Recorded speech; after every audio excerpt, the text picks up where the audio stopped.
Hello, today on Subrogation, we're going to discuss what to do when you're subrogating a claim and you find out that the party is underinsured. I'm Kim Rathbone, your host for today. So a party is underinsured when they have insurance coverage, but the amount that they have isn't enough to cover the entire damages of the incident. Now, this is typical when you've got a party who wants to abide by state law by obtaining insurance coverage, but they also want to save money on their premiums as much as they can. So they will buy insurance coverage, but it will be at either the lowest amount or a lower amount. Now, the amount that each state requires as minimum coverage varies from state to state. And the thing of this is, just because the party had insurance and they had minimum limits or something along those lines, that doesn't mean that the tortfeasor isn't responsible for the full amount of damages involved in the claim. So what should you do when you find out that a claim is underinsured? First, you want to determine what the limits are and who else has an interest in them. Now, some states allow adjusters to pay claims as they come in, so you want to identify your claim and the fact that it's underinsured as early as possible in order to try and get your full amount. But if it's a state that doesn't permit claims to be paid as they come in, then you'll be offered a pro rata portion once all claims are known. So a pro rata portion is where all of the parties' damages are identified and everybody gets paid a percentage of the recovery in proportion to the amount of damages that they have. So if you're in a circumstance where you're getting a pro rata distribution, one of the things that you could try to do is to ask the paying carrier to look at the supports of the other carriers that are receiving pro rata portions as well. Then you could try to argue that there's an overpayment and anything along those lines to reduce the amount of damages that the other carriers would have, and that might increase the percentage of payment that your carrier would receive. Now, the other thing to be conscientious of is the insured's out-of-pocket. So you want to understand whether the insured has any out-of-pockets and if they've made a claim, because that would be a portion of the pro rata distribution as well. Another thing to look into is whether the carrier will voluntarily provide asset and financial information. Most states don't allow the discovery of financial information and assets without a judgment, but that doesn't mean that it can't be provided voluntarily. So if you've got a carrier that will provide this anyways because they understand that you might be pursuing this through litigation and they want to try to protect their insured from being sued in those circumstances, it's pretty common that they would provide over financial information.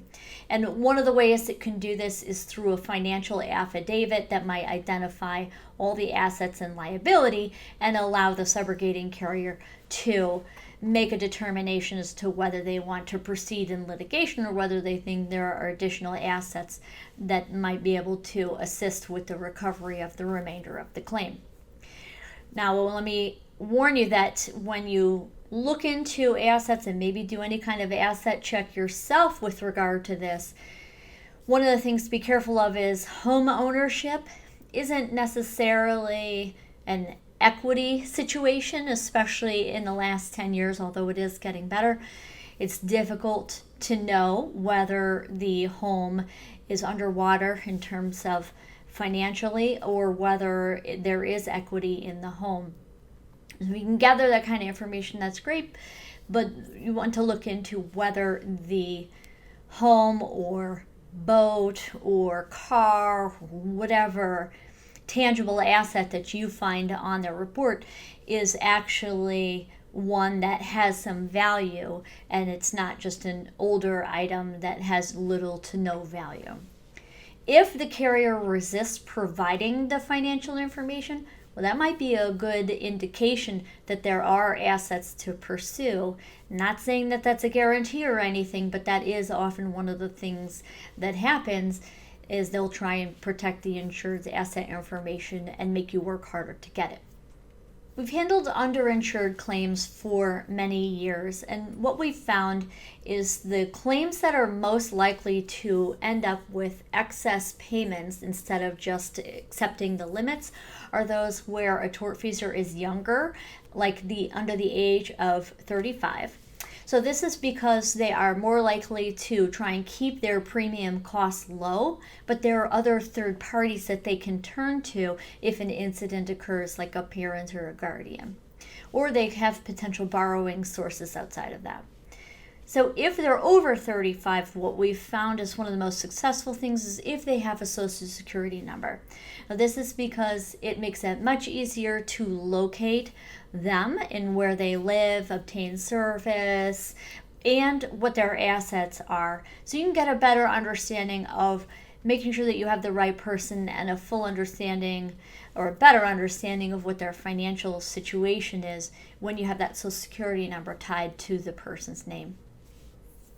But if you can get an agreement on the excess, then wanted to make sure that you are obtaining either a written agreement or a consent judgment entry. So if it was a pre-suit claim, you would obtain the written agreement. And if it was a post-suit claim, then you'd want to have that reduced to a consent judgment entry. And that's for the excess amount that's paid. You'll still have a release from the carrier for the limits. So it's very important that you make sure that the release language is acknowledging and making reference to any written agreement or consent judgment entry, and the reverse is true too. The written agreement or the consent judgment entry is making reference to the release, and that way you won't accidentally waive the one claim over the other. So you can do this by just specifically mentioning that the other agreement exists, when it was signed, and the amounts that are due under those agreements. Some pitfalls to look for. If you're receiving an offer for a limits pre-suit, it really isn't a guarantee. If you're litigating the claim, you want to be careful not to allow the case to be dismissed for a lack of service. Of course, you may think that you have the right address, but people can be transient. So if you can't obtain service, you may end up losing the entire claim in terms of litigation, and those limits go away too. So you have to be very careful with service, staying on top of it, and making sure that those claims are acknowledged and resolved before any service issues come to bear within the litigation. In addition, if there are signs early on that the tortfeasor is not going to cooperate, you still are at risk of the other carrier providing a non-cooperation denial, and then you would lose out on the limits completely as well. So you have to do as much as you can to keep the tortfeasor engaged and interacting with their carrier if at all possible, so that that non-co-op denial doesn't come down the pike. Another thing to keep in mind is that if the case doesn't settle and there isn't some type of an agreement for the excess and for the limits to be paid, and liability might be disputed or there are problems with witnesses, you may end up having to bring that case all the way to trial. And if you lose that trial, the limits are gone under those circumstances too. Thankfully, there are not a lot of cases that go to trial, but it is one of those things to keep in mind early on. Is liability a significant issue, or do you have witnesses that you have to have cooperating with you, and are they cooperating? So I hope this was helpful in understanding when to consider pursuing excess and not just accepting claims for the limits. If you have any questions, please feel free to email us at video@rathbonegroup.com. I'm Kim Rathbone. That's the long and short of it.